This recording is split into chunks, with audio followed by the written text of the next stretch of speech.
What we know is that NBA executives were suspicious of how Steve Ballmer's Clippers landed the most valuable free agent on the market, Kawhi Leonard.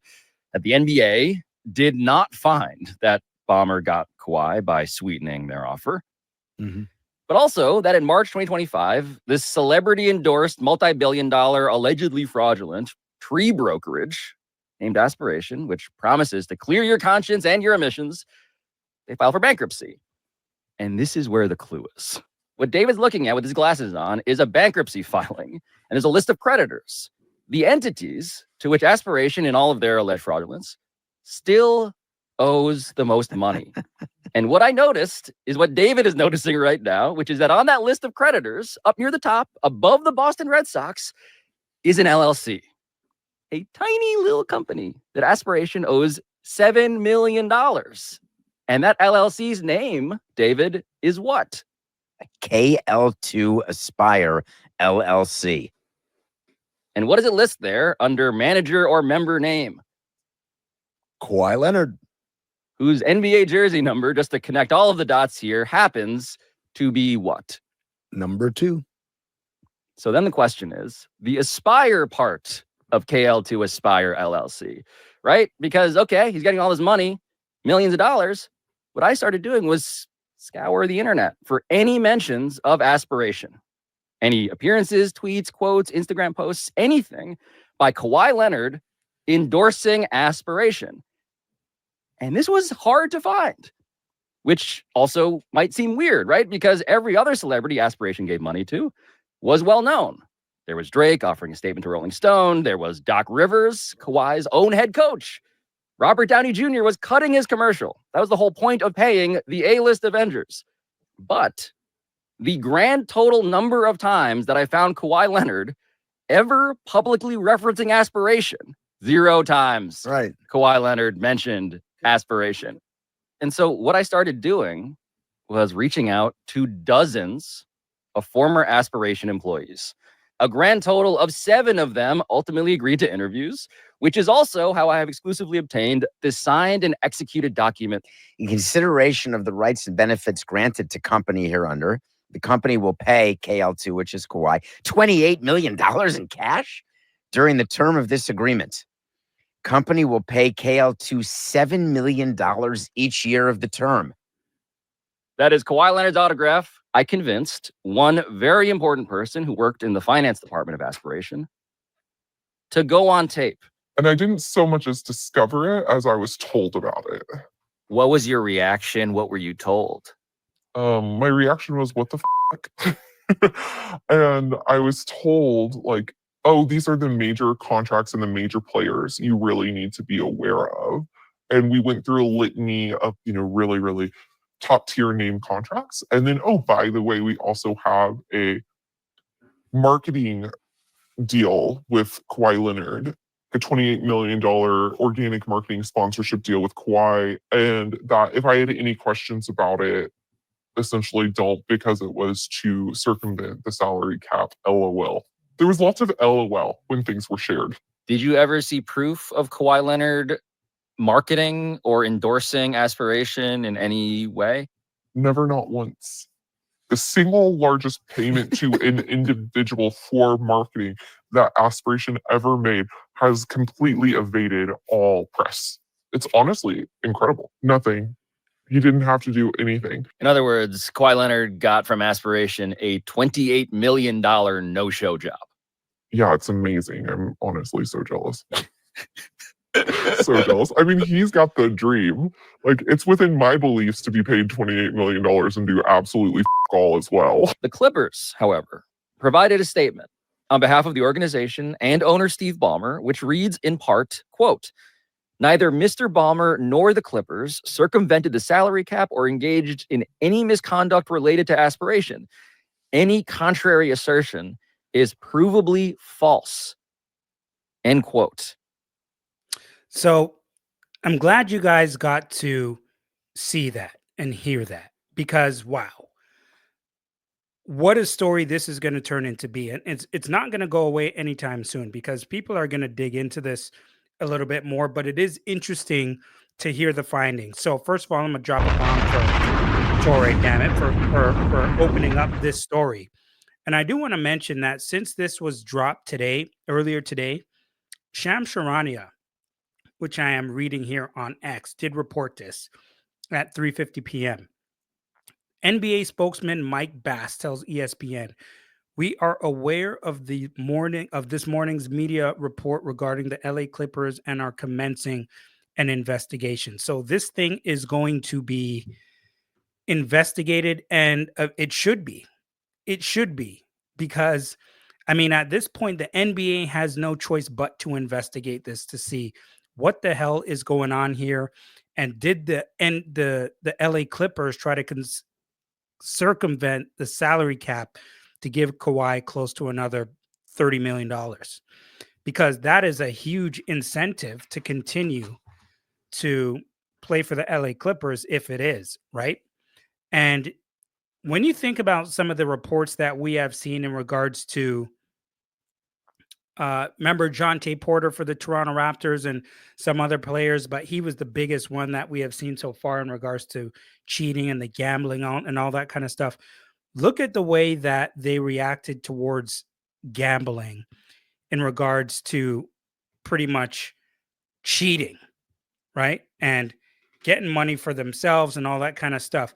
Now, I'm not saying any of these are, you can compare one to the other, but what I'm saying is it's cheating, but it's a different type of cheating, is what I'm trying to say here. And because of that, there are going to be a lot of pissed off, owners and people who work in and around the NBA, and they're going to use this story. They're going to use this story to say, what did the NBA do about this? And if they didn't do something when we had all this evidence, and I'm sure there's going to be more, and listen, we're not saying that anybody is going to be guilty here, because maybe Steve Ballmer didn't know what the hell is going on. And in regards to that, let me read what Mark Cuban said about this entire thing. Okay, I'm going to share my screen with you again. Let's go back to X. And I'm going to go ahead and Mark Cuban here. Can you guys see it? Yes. Let me change my screen here. Get myself bigger. Okay. I want you guys to see something and read this. So the video that I just showed you, Mark Cuban quotes it, and this is what he writes. "I'm on Team Ballmer. As much as I wish they circumvented the salary cap, first, Steve isn't that dumb. If he did try to feed Kawhi Leonard money, knowing what was at stake for him personally and his team, do you think he would let the company go bankrupt, knowing all creditors would be visible to the world? They got scammed by Aspiration, along with many others, crimes for which they pleaded guilty last week." It continues to say, "Scammers do scammy things. They did a $300 million sponsorship deal with the Clippers in 2021. That's a huge deal. The better the team does, the more value the sponsorship has. It actually makes perfect sense that if they stole money from the investors and want the Clippers to succeed, why not give stolen money to help keep their best player? It's sad that Pablo Torre didn't take the time to find out how these scammers pulled off their scam. The idea that the default is Ballmer is the bad guy is going to backfire on him."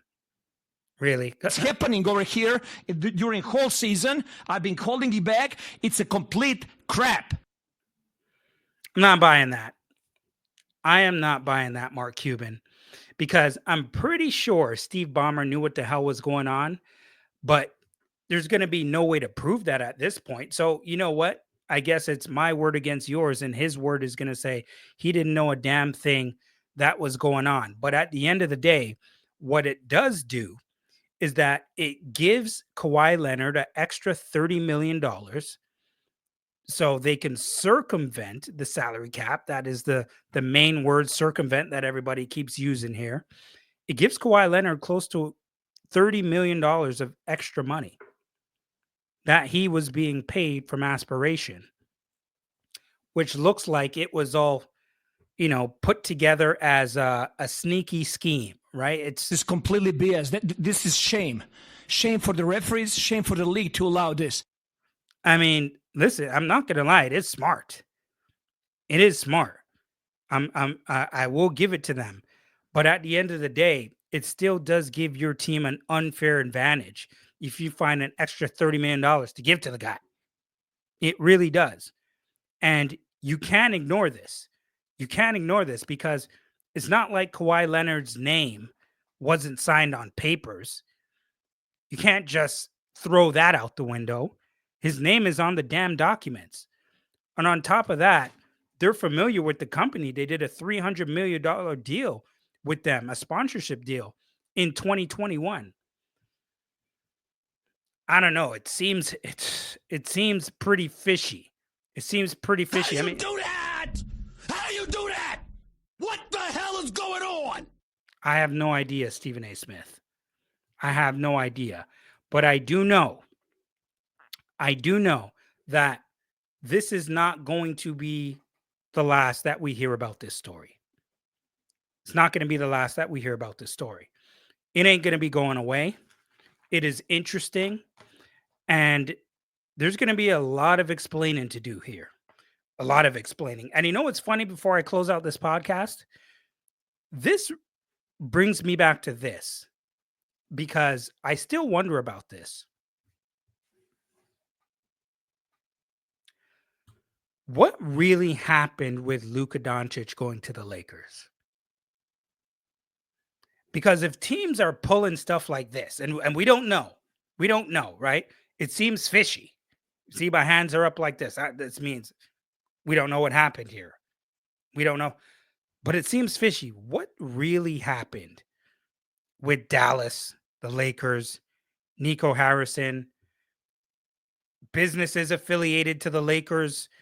I have no idea what happened. And then you end up getting Cooper Flagg as the number one pick. You get the number. I don't know, folks. I don't know what the hell is going on in the NBA right now. But there's a lot of things going on in the background here. The cover-ups and the work going on seems to be a little on the sloppy side here. And so we're about to see a lot more and hear a lot more about this. And if it's going on here, folks, what is going on around the rest of the NBA that we don't know of yet? I don't know, man. I don't know. Folks, at MikeRoach23 on X, at MikeRoach7 on IG. Make sure you like, subscribe, and share the podcast. I'm talking about a whole bunch of different things. Now, the NBA sports is my base. The NBA is always going to be what I love to speak about. But I'm talking about a whole bunch of different things these days. So, folks, I'll be back again soon. Peace. It's your boy, Mike Roach, and I'm out.